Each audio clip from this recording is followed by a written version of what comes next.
When they have power, they violate the rules left and right. But when we get power, we don't play by their rules. Now, there's a growing movement of the right. I would say it's led by a guy named Jesse Kelly.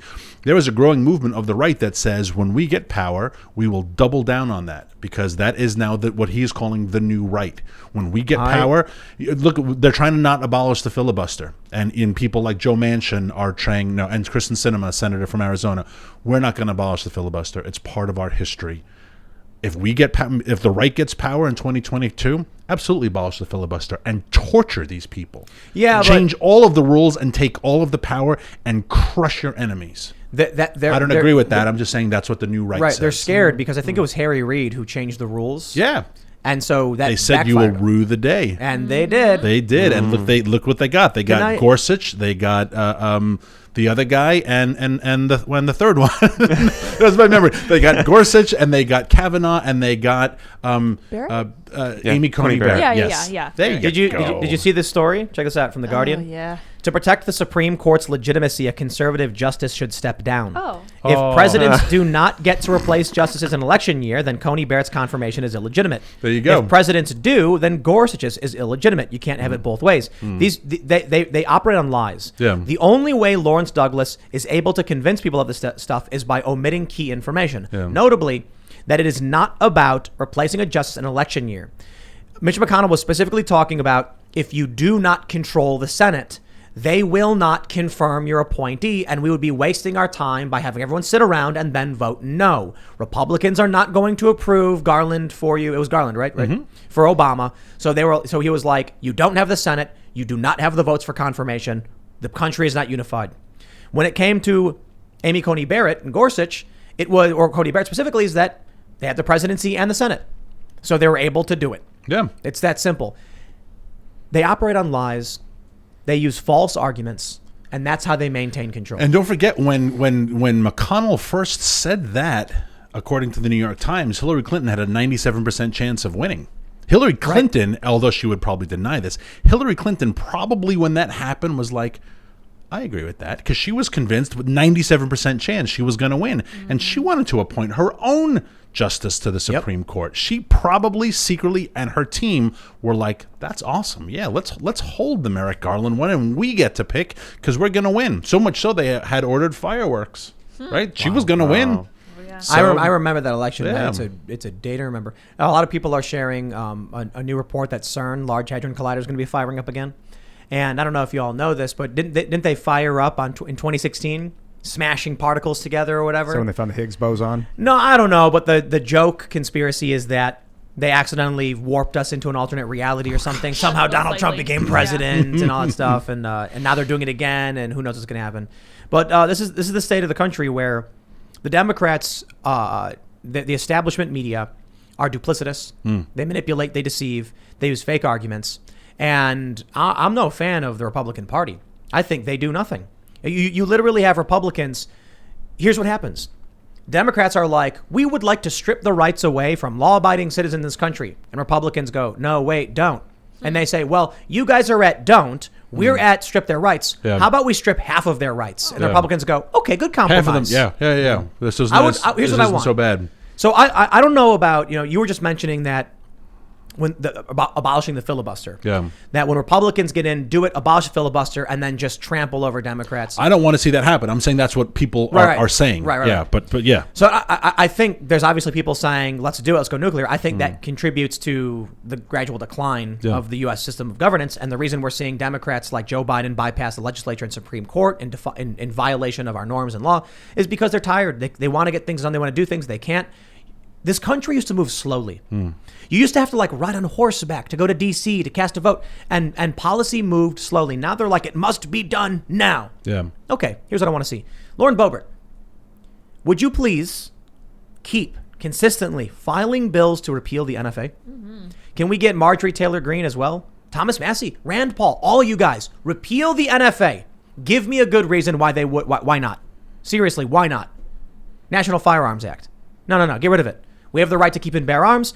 I'm not saying that we would legitimately repeal the NFA, but at the very least, the terms of the argument should not be no, wait, don't. Yeah. It should literally be like, okay, Democrats, you're at gun control. We're at complete deregulation of all gun laws in the country. How about we agree upon we'll only ban fully auto?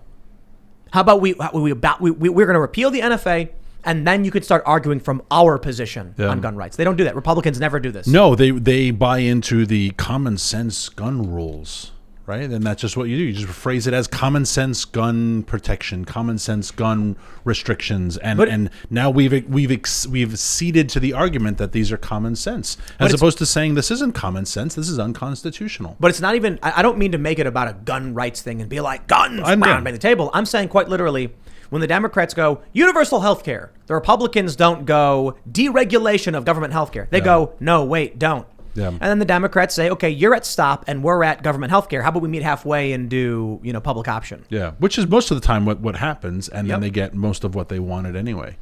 I would like to go back.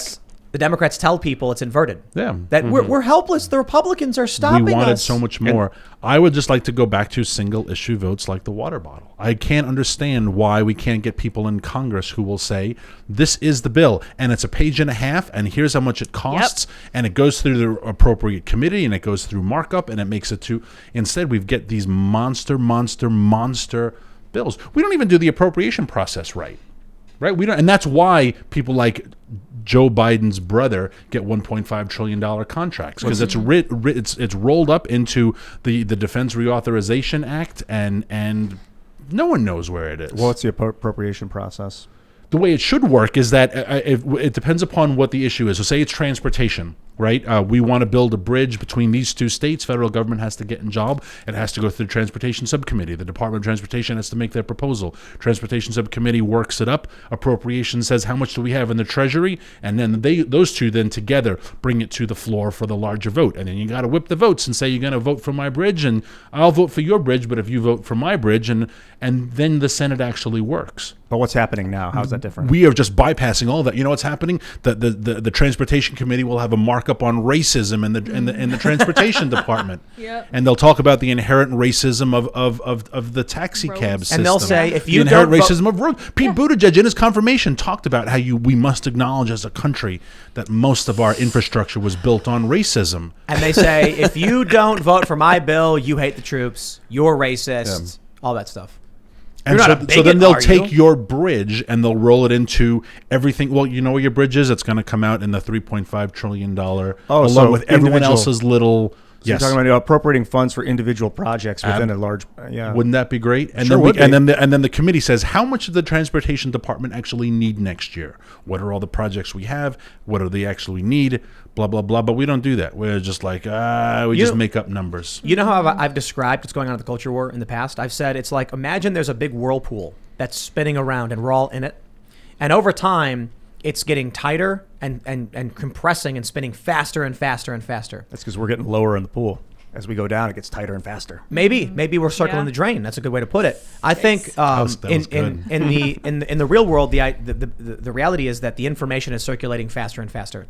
So the analogy I love the most is, imagine it's the Revolutionary era, and the founding fathers are like, we declare independence. And they fold up the letter and they pour the wax on it and stamp it, and they hand it to the carrier who rides on horseback to the boat, who puts it on the boat, who then gets the boat on the water for 3 months to make it back to the King of England. And then in that 3 months, after you sent the letter, you're sitting there, you're working the crops, or you're having meetings and discussions about independence. And then the boat finally lands. It takes a few days to make it from the port to the king and to Parliament. And then the king reads it and says, "Oh, egad!" And then he drafts a letter and he says, "I reject this. We're sending in troops." And then 3 months after that, that's how things used to be. You would say, we're going to have a policy position.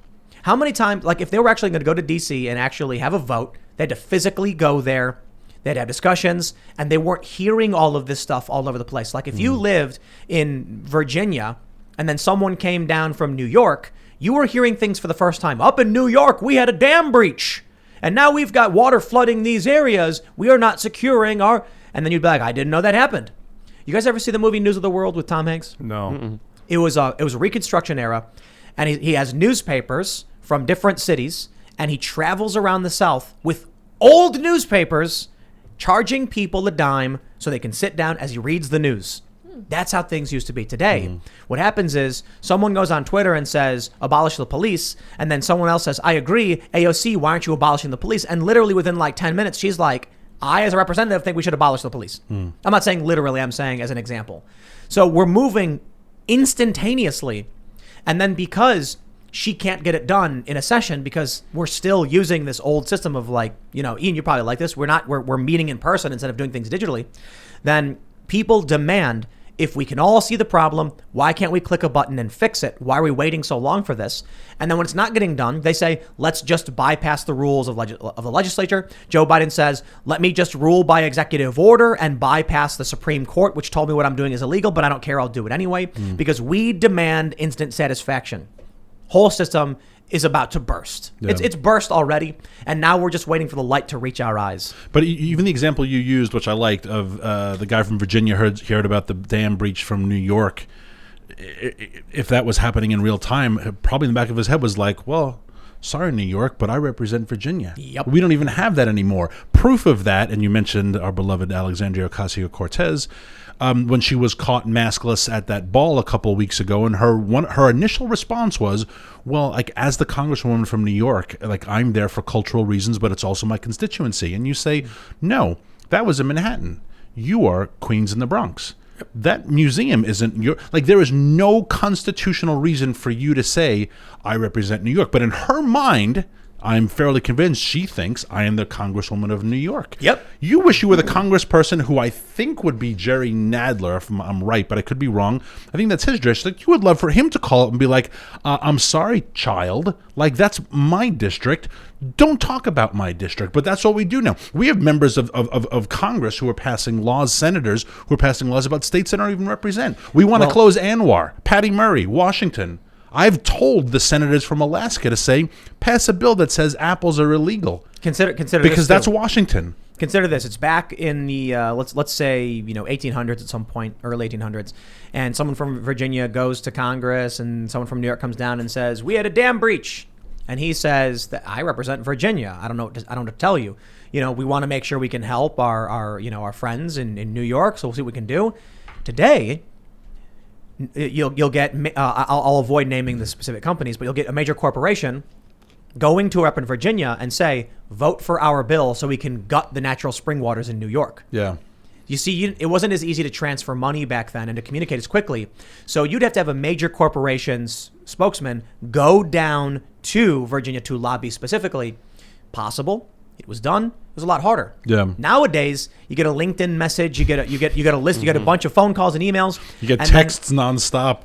And there's a guy saying, look, you don't care about New York, right? You represent Virginia. Great. Here's what we're going to do. We think we should be able to harvest all the natural spring water from upstate New York. There's people who live there, but don't worry, they're not going to sweat it one bit. Besides, there's only 100 people up there. We are going to make substantial contributions to your political action committees. It's going to be fantastic. You'll love it when you announce your reelection or when you announce your election. Or a wink, wink, nudge, nudge. And then all of a sudden, somebody in Virginia who doesn't care about New York says, I'm in favor of the Clean Water Usurpation Act, the Theft of Water Act. I think it would be great if we could share the water with the country. Yeah. And it's really just, you're bought and paid for. Yeah. Like George Carlin, I think it was, he said we should put the patches on all over their suits so we know who's sponsoring them. I don't think I will ever run for office. I just wish those who represented their areas had so much more pride and sense of ownership and sense of responsibility and sense of territorialness, so that if another senator or congressperson was trying to pass laws or whatever about my area, the response is like, no, this is turf warfare. And it just bothers me that everyone thinks they are the senator of the country. And there are great examples of that. Lindsey Graham spends half his time in Afghanistan. I am here because I am the senator. You're the senator from South Carolina, a not hugely significant state. No offense to South Carolinians who are watching. Lovely state, have vacationed there many times. But like you're the senator from South Carolina. Stay in South Carolina. Care deeply about South Carolina. But what these guys do is they run for office, and Republicans, I think, sometimes are even more guilty of this than Democrats. Ted Cruz has been Senator of America. Marco Rubio has been Senator of America since the day they got into office. They get their funding from all over the country. And a lot of time their constituents hates them. Yep. But they AOC raise so much money on the national level that they keep winning. But it was fascinating. The last Ted Cruz race where he almost lost to Beto O'Rourke, where it was a whole nother thing, running for governor now. Natural-born Texans. He lost the vote of natural-born Texans. He won the Republican vote of people who moved to Texas. Texans didn't like Ted Cruz. Thanks for checking out this clip from the Timcast IRL podcast. If you want to see the full show, come back to this channel, youtube.com/TimcastIRL, Monday through Friday at 8 p.m., where you can leave comments and super chat, and we actually will read your comments on the show. Don't forget to like, share, subscribe, and if you want exclusive members-only content segments you can't get anywhere else, go to timcast.com, become a member, and we even have full bonus episodes. Thanks for hanging out, and we'll see you all next time.